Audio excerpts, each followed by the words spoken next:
Hello, so today I'm going to talk about the book Teach Like a Pirate and how I can implement the ideas in this book to improve the quality of my teaching as well as my professional satisfaction over the next 5 years. So part 1 of this book is on the pirate system, which as you can see is actually an acronym of keywords to improve yourself as an educator. It stands for passion, immersion, rapport, ask and analyze, transformation, and enthusiasm. So the first is passion. You need passion to be an effective educator. And Burgess says that we need to find our own passion in teaching, even if it's not the content that we're teaching. And we can have content passion, professional passion, or even personal passion to incorporate into our daily lessons. Next is immersion.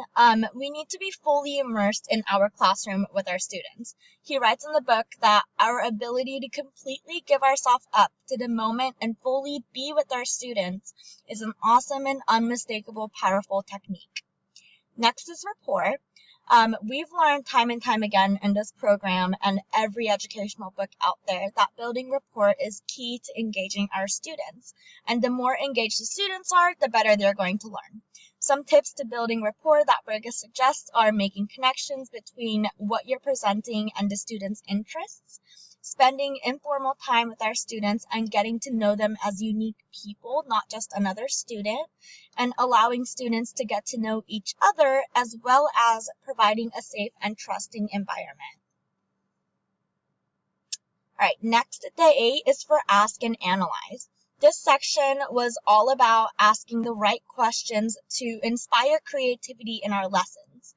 And Burgess notes that we need to manipulate our questions and shift our focus to find creative inspiration around us and in our lives. Next is transformation. To have a truly engaging class, we need to work to transform our classroom for the most ideal student experience. To start, we can ask ourselves 2 questions. If your students didn't have to be there, would you be teaching in an empty room? And do you have any lessons you could sell tickets for? And once we have a satisfactory answer to these questions, we'll have begun to create an engaging classroom for our students. Last but not least, the E stands for enthusiasm. Burgess states that an enthusiastic teacher can learn technique, method, and strategy, but it's almost impossible to light a fire inside the charred heart of a burned-out teacher. To be the best teacher we can be, we need to commit to being on every period of the day, from the first period at 7 in the morning to the last period at the end of the day. And Burgess suggests that if we're just not feeling it that day, we should absolutely fake it till we make it, and eventually that fake enthusiasm will turn into a real one. All right, part 2 of this book is on crafting engaging lessons. My favorite quote that I thought summed up this chapter very well was on page 79.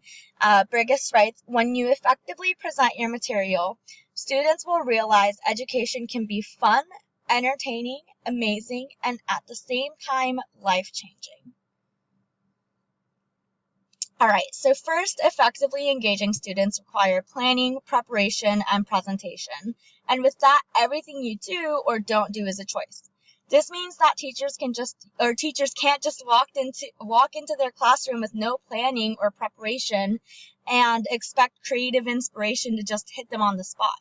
In order to have engaging, fun, and creative lessons, we must work to plan ahead and prepare for engaging lessons beforehand. Burgess also notes that the key content should be presented at the moment of peak engagement.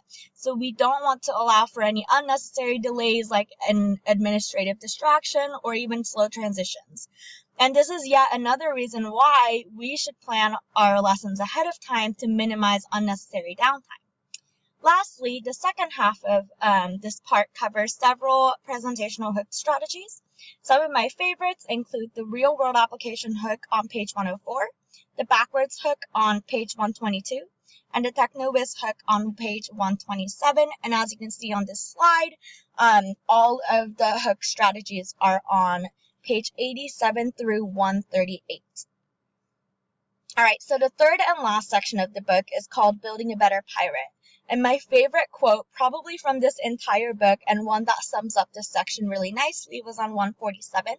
It reads, "To ascend to the level of greatness, you have to be on fire with passion and enthusiasm. Mediocrity is incapable of motivating." All right, so the first main point, and an important one, is that we as teachers should always aim for greatness. Mediocrity does not motivate, and even after 5 or even 10 years into our careers, we should constantly strive to improve and keep reaching for greatness. Second, don't seek for external validations. There will undoubtedly be personal and professional obstacles in our teaching careers, but we can't let anything stop us from aiming for and achieving greatness in education.